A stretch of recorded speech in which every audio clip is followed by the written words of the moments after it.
अस्सलामुअलैकुम दोस्तों, मैं अक्सर बात करता हूं कि पाकिस्तान क्रिकेट बोर्ड ना टिकटॉक परफॉर्मेंस पे चलता है।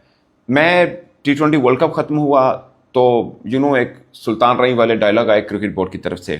चैंपियंस ट्रॉफी खत्म हुई, फिर इस तरह के डिसीजन आए। मुझे पता है ये तेज हवा के साथ आते हैं, उससे 200 ज़्यादा स्पीड से बाहर निकल जाते हैं। ये इस तरह के फैसले आते हैं क्रिकेट बोर्ड में। अब इस बार मैं सोच रहा था, अब एशिया कप पाकिस्तान हारा, कोई बड़े ऑपरेशन, छोटे ऑपरेशन या कोई अदला बदली, कोई ना कुछ तो करेंगे ना, कोई बड़ा फैसला आएगा। फैसला आया कि जी एनओसी रोक दी गई है जो बिग बैश के लिए बाबर आजम, रिजवान, शहनशाह अफरीदी और जो भी क्रिकेटर्स खेल रहे हैं उनको।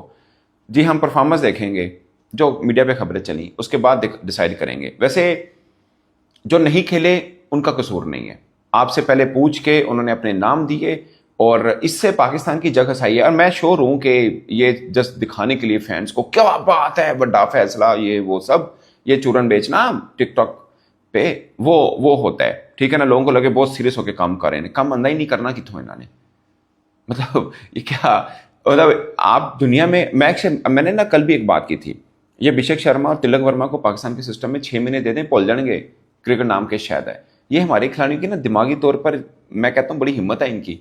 इस जैसे सिस्टम में आपसे पूछ के एनओसी लेके सब चीजें करके खिलाड़ी जो हैं, मतलब एनओसी वो करके बिग बैश के लिए होते हैं। और आप सोचें आपको खिला कौन रहा है? साउथ अफ्रीका में आपको कोई खिलाता नहीं क्योंकि इंडियंस आ चुके हैं।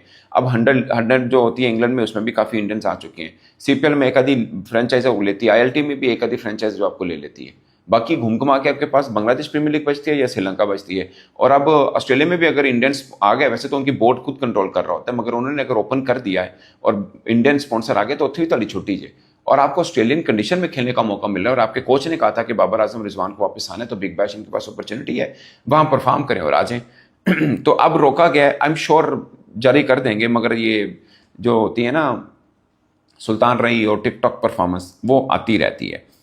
तो ये कोई चंबे की बात है नहीं है, मगर हैरान कुछ बात है, दुनिया बड़ी मजाक उड़ाती है। आप एशिया कप हारे हैं, इंडिया से 3 दफा आ गए हैं, तो बिग बैश का रोकने की लॉजिक बनता है? मतलब बताइए क्या है?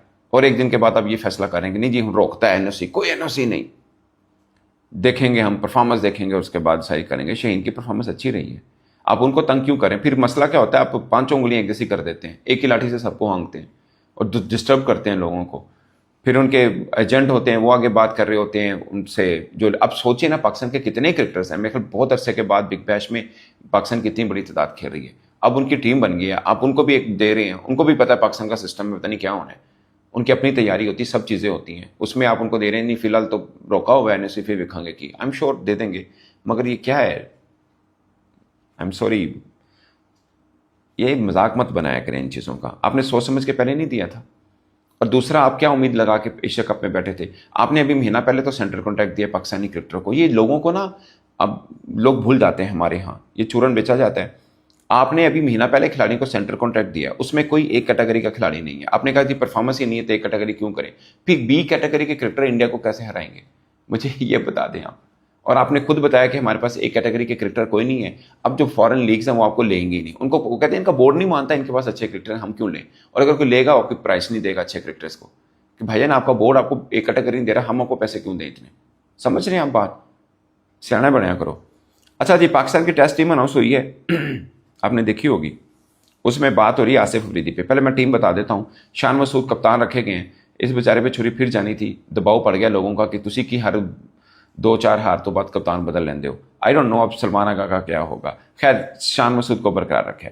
आमिर जमाल, अब्दुल्ला शफीक, अबरार अहमद, आसिफ अफरीदी जो हैं उनकी हुई है टीम में। बाबर आजम, फैसल अकरम, हसन अली, इमामुल हक, कामरान गुलाम, गुड, खुरम शहजाद, मोहम्मद रिजवान, नुमान अली, रोहेल नज़ीर, साजिद खान, सलमान अली आगा, सऊ शकील और शहीनशाह अफरीदी। पहले मैं आपको ये बता दूं कि शहीनशाह अफरीदी ने आखिरी इंग्लैंड टेस्ट खेला था जब उसको ड्रॉप किया गया था, और उन्होंने बात करने की कोशिश की थी टीम मैनेजमेंट से। टीम मैनेजमेंट ने कहा था कोई गल नहीं तोड़ना करनी, जाओ तुसी बस जाओ, यू आर ड्रॉप्ड। उसके बाद से लेकर अब तक कोई टेस्ट मैच नहीं खेला, और जहाँ तक मुझे याद है नो फर्स्ट क्लास मैच, कोई फर्स्ट क्लास मैच में नहीं खेला शहीन ने, ठीक है, वाइट बॉल खेले। हसन अली, जो आखिरी टूर हमने किया ऑस्ट्रेलिया का टेस्ट सीरीज, जब चेयरमैन साहब उसके फ़ौरन बाद क्रिकेट बोर्ड में आ गए थे, वो उनका आखिरी टेस्ट मैच है, और उन्होंने उसके बाद कोई पाकिस्तान में फर्स्ट क्लास मैच भी नहीं खेला। सो हसन अली की भी वापसी हो चुकी है। अब आसिफ अफरीदी, मैं थोड़ा सा आपको बता दूं, उसके बाद बातें आगे करते हैं। आसिफ अफरीदी ने जो ग्रेड 2 हुआ हनीफ मोहम्मद, उसमें 5 मैचेस में 33 विकेट्स ली हैं, जबकि फैसल अकरम ने 4 मैचेस में 28 विकेट्स लिए हैं। सो आसिफ अफरीदी पे बहुत बात हो रही है कि क्यों लाया गया, मैं उसके ऊपर भी बाद में आता हूँ।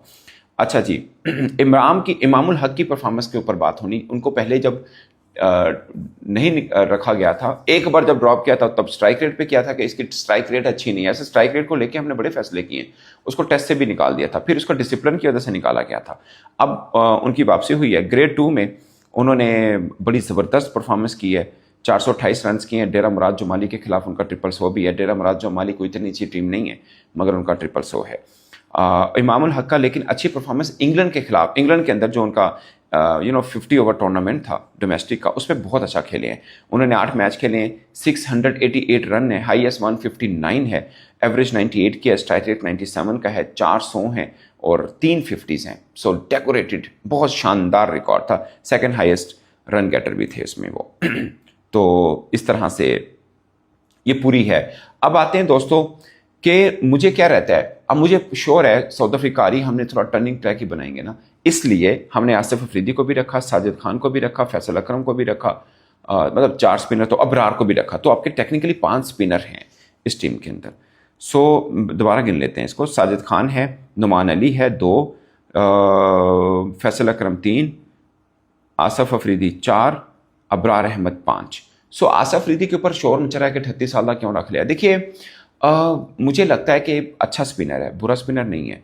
इवन कि वाइट बॉल में भी अच्छा स्पिनर है। वो अलग बात है कि हम ऑलराउंडर्स की तरफ चले जाते हैं, रेगुलर स्पिनर्स की तरफ नहीं आते, बट बुरा स्पिनर नहीं है। एक तगड़ा, जैसे अब अबरार फिट हो गया हमारी T20 में, मगर आसिफ अफरीदी को रेड बॉल में यार परफॉर्म तो वो लड़का काफ़ी अर्से से कर रहा था डोमेस्टिक में, बीच में शायद 1-2 बार उस पर कुछ प्रॉब्लम भी हुए थे, but he is a good spinner, he is a good spinner. और आप इस तरह लेने 38 साल का, फिर तो नुमान अली को आप क्यों नहीं देखते, वो भी तो आपकी टीम के अंदर है, उनको तो चाचा चाचा कह रहे होते हैं।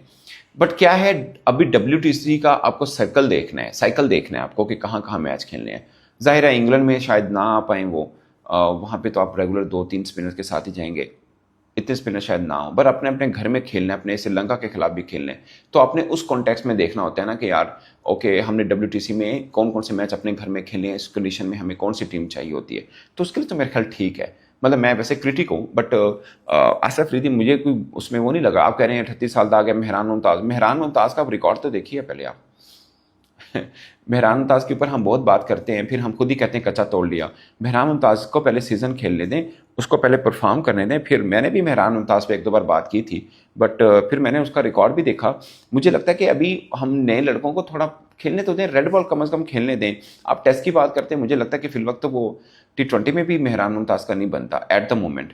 उनको थोड़ा सा और लंबा खेलने दें, 2 की सीज़न खेलने दें, परफॉर्म करने दें, उनको पता चले इंटरनेशनल टीम में आने का, मतलब थोड़ा रगड़ा खाएं डोमेस्टिक में, फिर राइटफुली उनको पता, अहमियत का भी अंदाज़ा हो। बहुत से मैं देख रहा हूँ लोग कह रहे हैं मेहरान मुमताज़ को नहीं लिया, इसको ले लिया। यार मेहरान मुमताज़ टेस्ट में डालना है आपने, वो T20 मतलब खींच के बॉल करते हैं, वो थोड़ा सा जो T20 में लेफ्ट आर्म स्पिनर अमूमन कर रहे होते हैं वो है। अभी उनको थोड़ा पक्का तो होने दें कि वो टेस्ट खेलें, उनकी पहले परफॉर्मेंस देखें फर्स्ट क्लास में जाके, फिर आपको अंदाज़ा हो कि क्या उनको पाकिस्तान टीम में ले लें इस परफॉर्मेंस के ऊपर। मुझे तो लगता है 2-3 सीज़न खेलने चाहिए, उसके बाद आना चाहिए। He is a good prospect, but at the moment जब आपके पास दूसरे लोग हैं तो उनको लेना चाहिए। आसिफ अफरीदी मुझे लगता है कि पहले भी और रेगुलर हिस्सा होना चाहिए था। He is not bad bowler, अच्छा बॉलर है, बुरा बॉलर नहीं है। But again nothing against to Mehran Mumtaz या कोई और, आप परफॉर्म करेंगे तो टीम में आएंगे। फैसल अकरम ठीक है, वो लड़के ने थोड़ा बहुत मतलब अच्छा खेला हुआ है। आई डोंट थिंक सो को प्लेइंग 11 में, बट थोड़ा सा उसको रिस्पेक्ट दिए कि आपने परफॉर्म किया तो आपको टीम में रख ली है, एक इंकरेजमेंट के लिए। उसके लिए आप कह रहे हैं कि आपको मेहरान मुमताज़ को ले लें। आई गेस कि अभी ए टीम के साथ, शाहीन टीम के साथ थोड़ा लंबा खेलने दें। और फैसल अकरम तो पहले भी टीम के अंदर थे, तो उनको इस तरह से लिया हुआ है। सो ये मेरा ख्याल है। चाइनामैन है, थोड़ा टीम के रखेंगे, नेट में रहेगा, प्रैक्टिस में रहेगा। फैसल अकरम थोड़ा हिम्मत में भी रहेगा कि ओके मुझे ग्रूम किया जा रहा है, मुझे रखा हुआ है टीम में, वहाँ तक ठीक है। बट आपके पास जब साजिद खान होंगे, जब नुमान अली हैं, आसिफ अफरीदी हैं, अबरार अहमद हैं, सो बहुत आपके पास ऑप्शंस हैं। तो शायद फैसल अकरम तो प्लेइंग 11 में नहीं हो, और साफ है उसके मतलब आप मेहरान मुमताज़ भी नहीं हो पाएगा। सो इतने 5 स्पिनर्स हैं उसके अंदर मेहरान मुमताज़ की, इन 5 के बाद ही बारी आती है। सो ठीक है, मुझे बुरा नहीं लगा। बाकी मुझे एक चीज़ से 2 चीज़ें हुई, शाहीन शाह अफरीदी को बेचारे को पाटे विकेटों पे क्यों खिलाना है आपने? और उसका अच्छा खासा मोमेंटम बना हुआ है। मैं ये नहीं कह रहा कि रेड बॉल में क्यों डाला, बट रेड बॉल में शहीन को आप पाकिस्तान एशिया कंडीशन में क्यों खपाना है? आप सीना कंट्री में जब जाएं, अभी मैंने देखा उनको एशिया कप के अंदर 140 प्लस पे वो आए हैं, जो कि अच्छी बात है, मगर अब पार्टी विकेटों पे खिलाएंगे जहां पे स्पिन के लिए कुछ होगा। मुझे लगता है कि एक ही फास्ट बॉलर खेलेगा उसमें, जो कि खुरम शहजाद होने चाहिए, वो टीम में भी हैं। आमिर जमाल को भी ले लिया है, वो भी अच्छी बात है। हसन अली को भी ले लिया, ठीक है, इतने अरसे के बाद वो फर्स्ट क्लास नहीं खेले और अपनी टीम में ले लिया, फेयर इनफ। मगर शहीन को मुझे नहीं लगता कि आप रेड बॉल टीम में रखें, उसको रेस्ट दें आप। वर्कलोड जो हम कहते हैं, आपने कप्तान इसको इसलिए नहीं बनाया था शहीन शाह अफरीदी को, बल्कि बने हुए को हटाया था कि जनाब रेगुलर तो वो खेल नहीं पाएगा, इसलिए वो भी एक अजीब मजाक किया आपने शहीन के साथ।